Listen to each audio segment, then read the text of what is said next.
Welcome back, everyone. Before we dive in, be sure to drop your thoughts, feelings, and lessons in the comments below. Like the video and subscribe so you never miss stories like this. Let's get into it. The cruelest thing my wife ever did was take my wedding ring off my finger like she was removing something dirty, drop it into my palm, and say, "Pay up." She did it in our living room outside Charlotte, with her mother watching like an approved witness and her sister filming like my pain was content. Here's how it happened. My name is Darius Coleman, a black man in my mid-30s, raised in Prince George's County, Maryland, the kind of place that teaches you early how quickly the world can misunderstand you.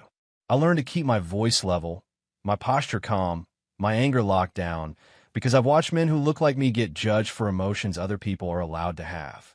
I thought that discipline was maturity. I thought it would protect my marriage. I didn't realize it could also make me an easier target. I met Imani Brooks at a cookout in Silver Spring when I was still building my career in construction management, and she was finishing school. She was the kind of beautiful that made people listen before she even spoke, and the kind of smart that made you believe she could bend the world into whatever shape she wanted. She asked me questions like she cared about my thoughts, and she laughed like she appreciated the steadiness in me. I had worked hard for steadiness. I mistook her intensity for devotion. Imani's family was close in a way that looked warm from a distance and felt like surveillance up close. Her mother, Patrice Brooks, had a polite smile that never softened. Her sister, Tasha Brooks, lived for attention and treated every gathering like a stage.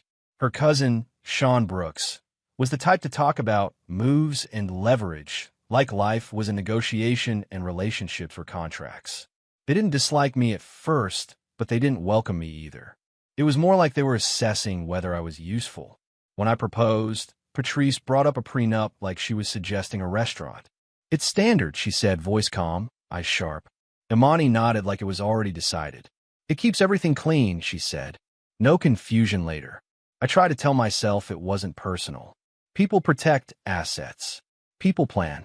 But there was something about the way they said later that made it feel like the marriage was already being discussed like a temporary arrangement. I didn't sign anything blindly. I hired my own attorney, Renee Whitaker, a black woman in D.C. with a reputation for being thorough and unimpressed by intimidation. Renee read the draft and said, "This document is written like you're an employee she might fire."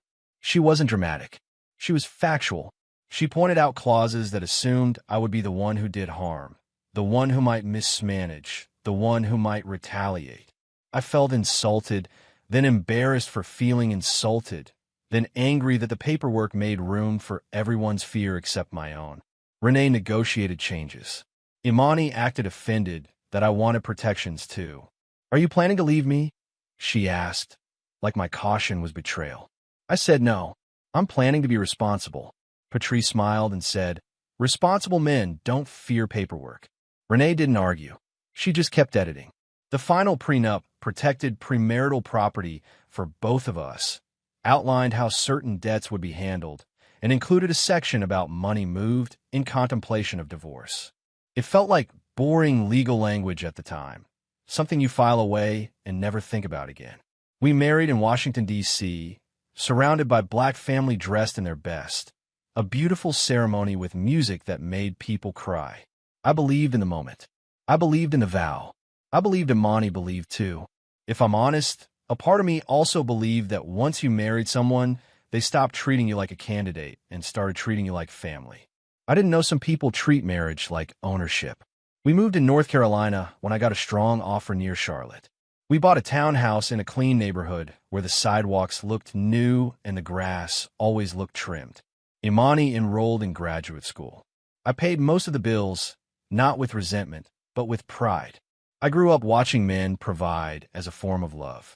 I thought I was doing it right. Imani called me solid when she was in a good mood. When she wasn't, she called me basic. The change didn't happen overnight. It came in small cuts that didn't bleed at first. Imani started correcting me in front of people, how I told stories, how I described my work, how I phrased things. If I said I was tired, she said, "You're always tired," like my fatigue was a character flaw. If I came home quiet, she said, "You never bring energy," like my calmness was a debt. If I tried to plan a date night, she said, "That's cute, the way you talk to a child." I started feeling like I was auditioning in my own home. Patrice's involvement expanded as soon as Amani felt comfortable. Patrice called about our spending, our mortgage, our goals. She framed it as guidance, but it felt like instruction. Tasha visited and recorded everything: decor, food, outfits, always angling the camera so I looked like the background. Sean made jokes about keeping a woman satisfied and not getting left behind. They laughed like it was harmless. I laughed too, because I didn't want conflict. Later, in bed, I would stare at the ceiling and wonder why I felt lonely next to a woman who claimed she loved me. Imani started treating money like a scoreboard. If I suggested we save, she rolled her eyes and said, "You think small." If I didn't immediately agree to a purchase, she said, "You're controlling." The word controlling became her favorite weapon because it doesn't require proof, it just requires suspicion. In the world we live in, suspicion can be enough to damage you. I started paying attention to how quickly she used that word around her family, like she was planting it. I first noticed something real when the bank notifications didn't match our routine. A transfer here, a new subscription there, a credit line I didn't recognize. When I asked, Imani didn't explain. She dismissed it. "I handled it," she said, eyes on her phone. "Don't stress about things you don't understand." That sentence stayed with me, not because I needed to feel smarter than her, but because she wanted me to feel smaller. And when a person wants you smaller, it's because they're planning to step over you. The first night I slept in my car wasn't because I was locked out. It was because I couldn't breathe in the bedroom after another argument about money. She didn't yell. She never had to. She used that cold voice, the one that made your stomach feel hollow. "You're not my father," she said. "You don't get to question me." I sat in my car under a streetlight and realized I was afraid of going inside my own home. Not afraid of violence, but afraid of humiliation, of being reduced to nothing with words that landed like punches. We tried couple therapy once, and it taught me more than it fixed. Imani performed. She spoke with calm vocabulary, described herself as unsupported, overburdened, emotionally starved. When I tried to explain my side, she looked at me like I was proving her point just by speaking. After the session, she said, "Don't embarrass me again." It was the first time I understood she didn't want resolution. She wanted an audience that would confirm her narrative. Around that time, I noticed a new glow in Imani that had nothing to do with our marriage. She started dressing differently, more polished, more expensive. She began attending networking events and charity mixers for school. She guarded her phone. She took calls in the car. She stayed out late and came home smelling like perfume that wasn't hers. When I asked directly if there was someone else, she didn't deny it.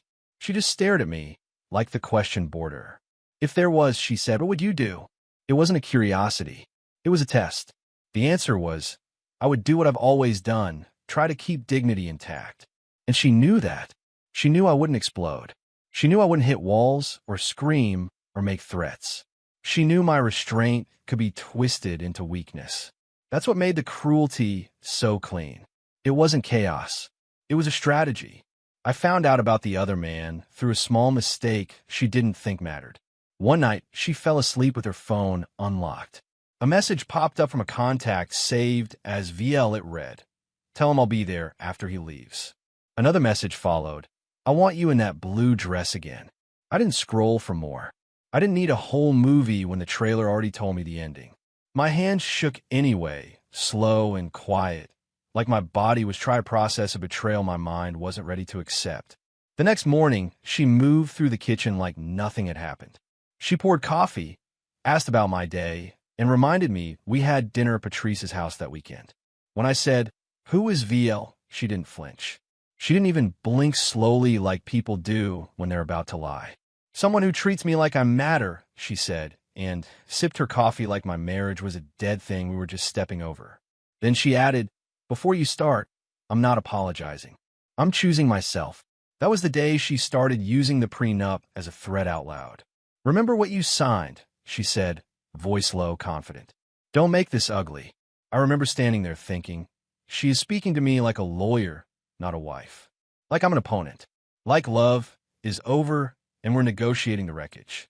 The financial bleeding accelerated.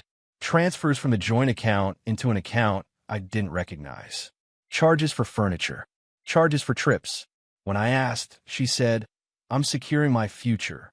When I said, "With our money," she smiled like I was naive. "Our money is a story you tell yourself," she replied. In reality, I'm not leaving with less than I deserve. The entitlement in her voice was so steady, it made me feel like I was the one misunderstanding. That's how manipulation works. It makes you question your own reality. Patrice called me one evening and said, "Darius, don't do anything foolish. Women today protect themselves. You should be grateful she's handling this like an adult." I realized she wasn't calling to mediate. She was calling to remind me that I was being watched, that everything I did could be framed as a threat. It made my chest tighten. I wanted to tell her, "Your daughter is stealing from our household." But I knew how fast that would become, "Darius is angry and unstable." The ring moment came on a Tuesday morning. I had taken a half day off, planning to talk calmly, thinking maybe the cruelty was a phase, thinking maybe the woman I married was still inside there somewhere. I walked into the living room and saw Patrice on the couch with her legs crossed, posture perfect, eyes cool.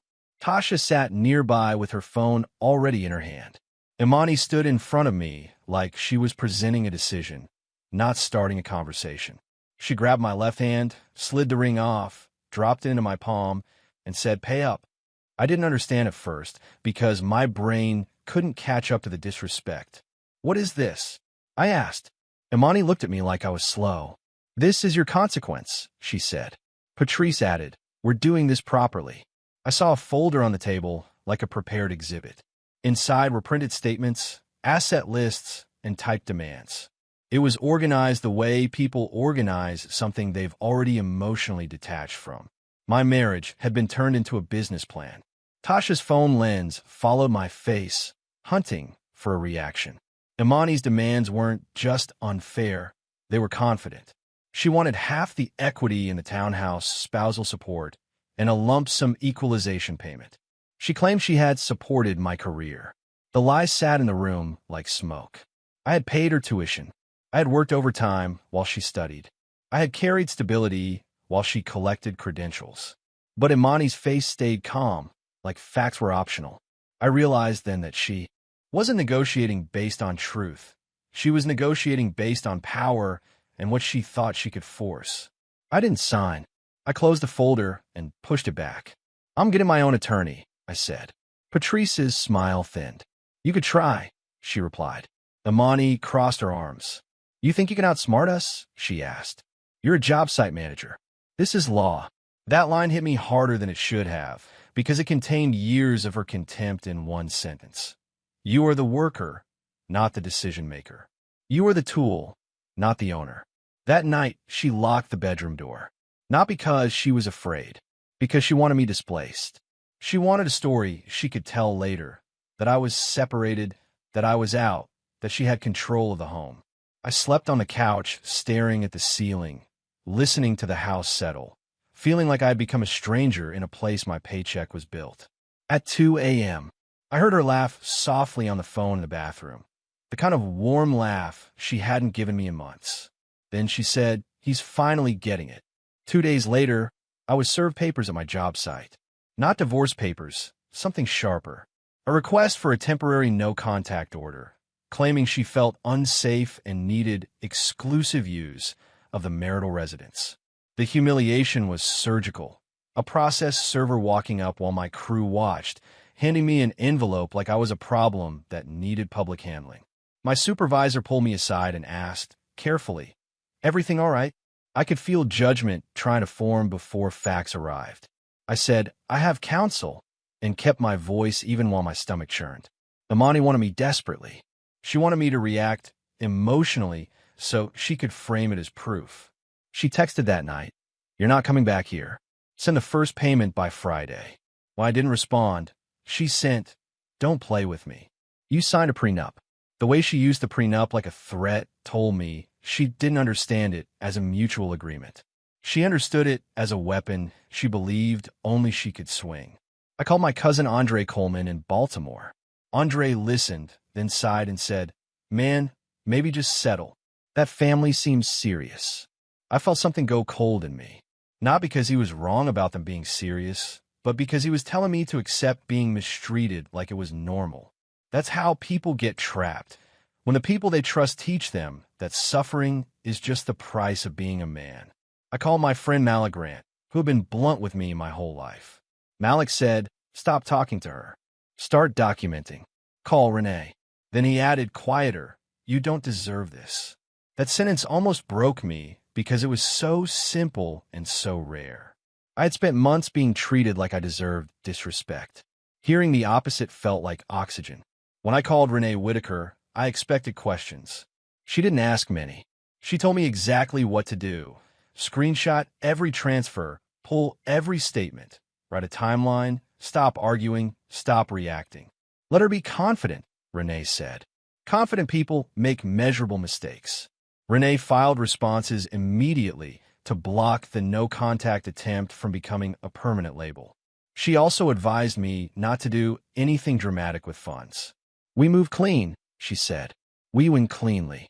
I moved into a cheap motel for a week because I couldn't risk being in a house while the exclusive use issue was pending. The room smelled like old cleaning spray and loneliness. I slept with my keys in my hand like I was trying to hold onto the last thing I controlled. During the day, I went to work and acted normal. At night, I stared at the ceiling and tried to understand how the person who once held my face in her hands could now treat me like a paycheck that refused to cooperate. Imani didn't soften. If anything, she got colder. She sent messages like invoices. "Payment due. Your delay is noted." Patrice left voicemails warning me not to get emotional. Tasha posted vague captions about choosing peace and cutting off toxic men, letting people fill in the blank with my name. Sean texted once, "Don't fight women who know the system." I realized they weren't just trying to take money. They were trying to rewrite who I was. The social isolation hurt almost as much as the betrayal. Mutual friends stopped inviting me out. One coworker asked if I was okay mentally. I heard that Imani had told people I was controlling and unstable. She never claimed I hit her because she didn't need that level of lie. She just needed enough suspicion to make people step back. In our world, a whisper can cost you a job, a contract, a reputation you spent years building. She knew that. She used it without a flicker of shame. Renee helped me separate my direct deposit legally from the joint account and set up transparent, documented payments for required shared expenses. "We show the court you're responsible," she said. "We show you're not hiding." Then she asked for something specific, proof of when Imani started moving money and incurring debt. I pulled statements and built a spreadsheet like I was managing a project. The pattern wasn't random. It escalated in the weeks before the ring moment. More transfers, larger amounts, new debt lines, payments to her attorney. She had been preparing to divorce while still spending from the marital pool. The deeper we looked, the uglier it got. Renee found a lease agreement Imani had signed weeks before she took my ring off, deposit paid with joint funds. She had ordered furniture for that apartment while still sleeping in our bed. She had paid her legal retainer from the joint account while telling the court she needed protection from my control. The betrayal wasn't emotional. It was logistical. She had planned my displacement like a move on a chessboard. The other man became more visible, not to me directly, but through the careless confidence of people who think they're untouchable. Malik saw Imani uptown with an older black man in a suit, luxury watch, posture like he owned the sidewalk. She looked proud, Malik said, like she was finally in the world she wanted. Later, I learned his name, Victor Langston. Money, status, connections. The kind of man some people chase like a trophy because they think it erases every insecurity they've ever had. Imani started comparing me to Victor without saying Victor's name. "Some men move differently," she said one night on the phone when we spoke through attorneys, but still had occasional direct contact about logistics. "Some men don't need to be asked." The contempt in her voice made my throat tighten. I wanted to ask, "So why did you marry me?" But I knew the answer would be cruel and pointless. A person who feels no remorse doesn't use truth. They use whatever hurts most. The temporary hearing about residence and support was my first time seeing Imani in a courtroom. She arrived dressed like she was attending a celebration, not dismantling a marriage. Patrice sat behind her with a face like stone. I sat beside Renee and kept my hands folded. Imani told the judge she felt unsafe, that I monitored spending, that I controlled her. She said she needed the house and needed support. Her tone was calm, almost bored, as if she was describing a customer service issue. Renee didn't attack her. She introduced facts: my payment history, my steady income, the absence of police reports, the absence of evidence. The judge didn't give Imani everything she wanted. He granted a temporary arrangement to reduce conflict and ordered full financial disclosures. Imani looked irritated, just a flash, but enough to show she hated being forced into transparency. Outside the courtroom, Patrice said, loudly, "We're going to finish him." She wanted me to hear it. I heard it. I kept walking because my survival depended on not giving them the reaction they wanted. In the months that followed, I lived like my life was under a microscope. I watched what I said at work. I avoided being alone with Imani. I kept communication written. I saved every message. My sleep was thin. My appetite disappeared. Some mornings I sat in my truck and had to breathe through shaking hands before I stepped out and played the role of steady supervisor. I started to feel like my body was paying for the restraint my mind demanded. Mediation was where Imani tried to crush me quietly. She offered deals that sounded reasonable until you looked closely. She wanted to live in a townhouse while I paid the mortgage and also pay her support. She wanted a lump sum and access to accounts. She spoke like she was granting me mercy by not taking more. Patrice sat nearby, not speaking, but radiating pressure. Tasha wasn't in the room, but I could feel her spirit there, the hunger for my collapse. Imani looked at me once and said, "This could be easy if you weren't stubborn." Renee listened, then asked a single question. Has counsel reviewed the prenuptial clause regarding dissipation of marital assets in contemplation of divorce? Imani's attorney hesitated. Not long, but long enough. Imani's eyes narrowed. "What clause?" she asked sharp. Renee didn't explain. She didn't threaten. She simply said, "We'll address it in court." I watched Imani's confidence tighten into anger, and I realized something important. She had been using a document she never actually respected. She thought it was a one-way lock. She didn't believe it could lock her out, too. After mediation failed, Imani escalated again. More filings, more accusations, requests for forensic accounting as if I was hiding money, demands for temporary support. She tried to drain me through the process to make legal fees the punishment. It worked emotionally for a while. There were nights I sat at my small apartment table surrounded by paperwork and felt like my chest couldn't expand enough to breathe. I kept thinking, how could someone hurt you this much and sleep at night? Then I'd remember her face when she said, "Pay up," and I'd understand. Some people don't lose sleep over cruelty. They lose sleep over losing control. Renee prepared the final hearing like it was a blueprint. She built a timeline of transfers, debts, deposits, and retainer payments. She highlighted the exact period where Imani's behavior shifted from marriage problems to divorce planning. She found the lease. She found the furniture invoices. She pulled credit reports showing new accounts. She included screenshots of Imani's messages demanding money and referencing the prenup as a threat. Renee looked at me and said, "You're going to want to speak from pain. Don't. Speak from facts. Let pain sit in the background. Facts do the work." I started taking care of myself because I realized survival wasn't automatic. I ran early in the morning. I ate real food again. I stopped drinking to numb the nights. I wrote down what happened, not to create drama, but to keep myself sane. When you're being gaslit, written facts become a lifeline. I also started therapy privately, not to become a new person for an audience, but because I didn't want this experience to turn me into someone bitter and reckless. I wanted to stay myself without being wounded. The day of court, I wore a simple suit, clean, quiet, not performative. Imani walked in looking flawless, like she was attending a corporate meeting. Patrice sat behind her. Sean hovered in the hallway and smirked, whispering, "It's over." I didn't respond. I reminded myself that my dignity wasn't a debate. In the courtroom, Imani testified first. She spoke smoothly about feeling controlled, about needing protection, about me being emotionally absent. She described herself as someone who sacrificed. She didn't mention the transfers unless asked. When asked, she called them self-preservation. Renee cross-examined with patience. She let Imani build her story tall. Then she asked, "Ms. Coleman, do you recall signing a prenuptial agreement prior to marriage?" Imani said yes. Renee asked, "Do you recall the section regarding dissipation of marital assets in contemplation of divorce?" Imani glanced toward her attorney. "Not the exact wording," she said. Renee nodded and read the line slowly so the room could hear it clearly. In the event either party removes marital funds or incurs marital debt in contemplation of divorce, the withdrawing party forfeits any claim to spousal support and any interest in the marital residence, and shall reimburse the marital estate in full. The silence that followed was heavy. Renee then introduced the exhibits one by one.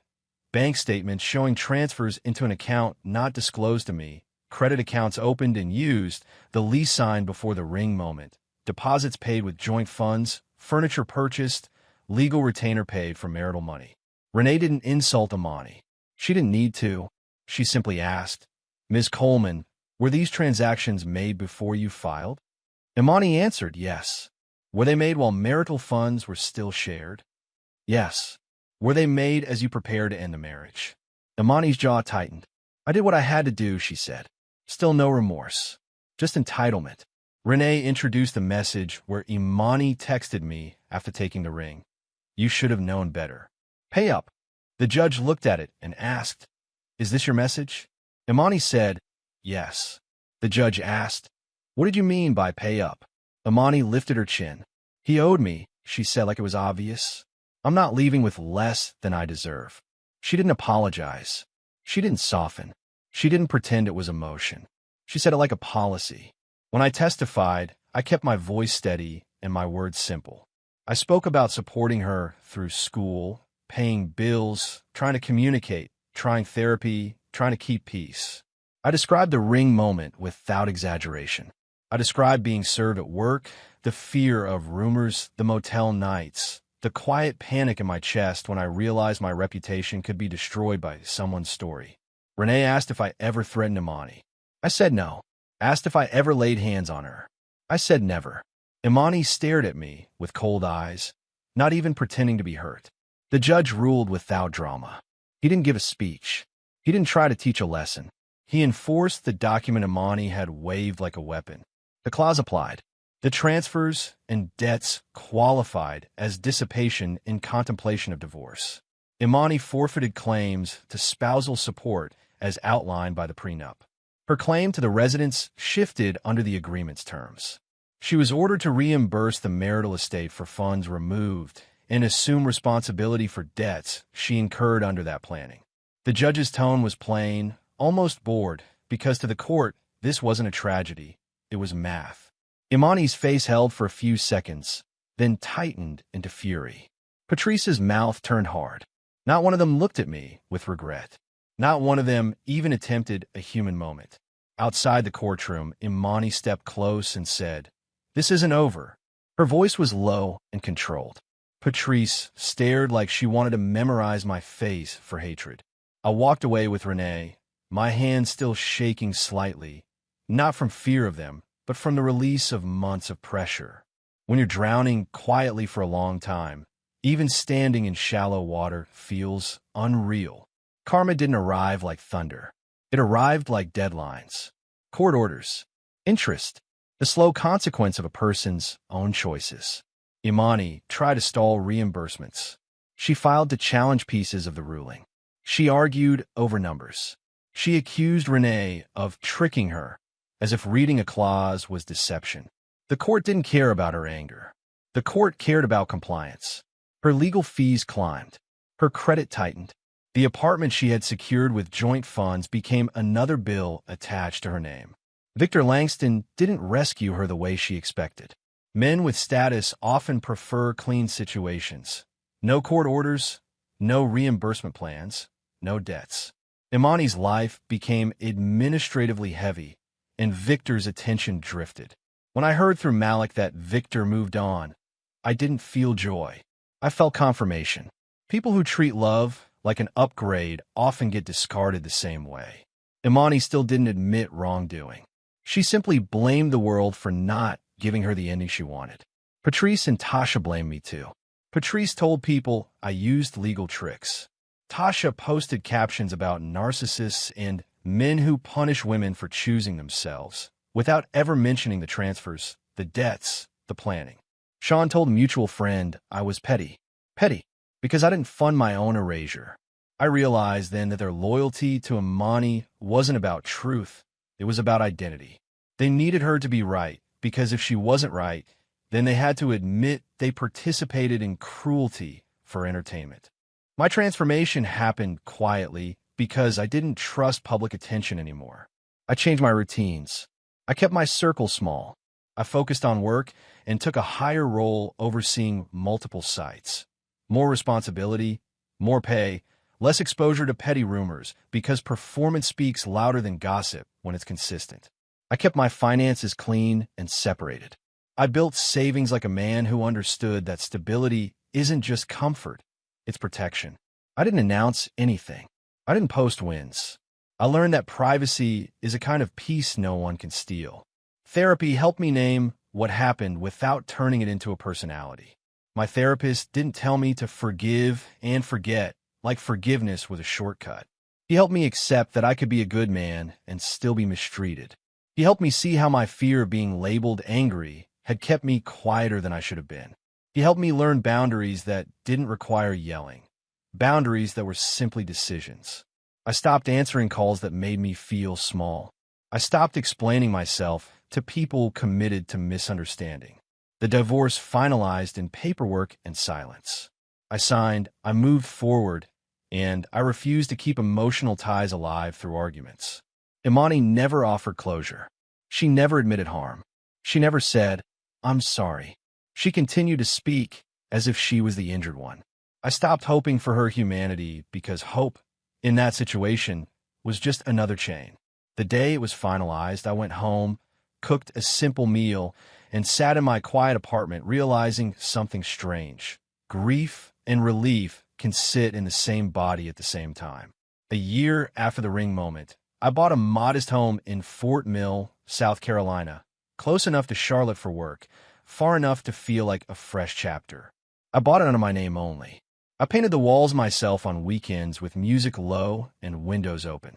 I bought furniture slowly and intentionally. Every item felt like a choice I made for myself, not a compromise, not a performance.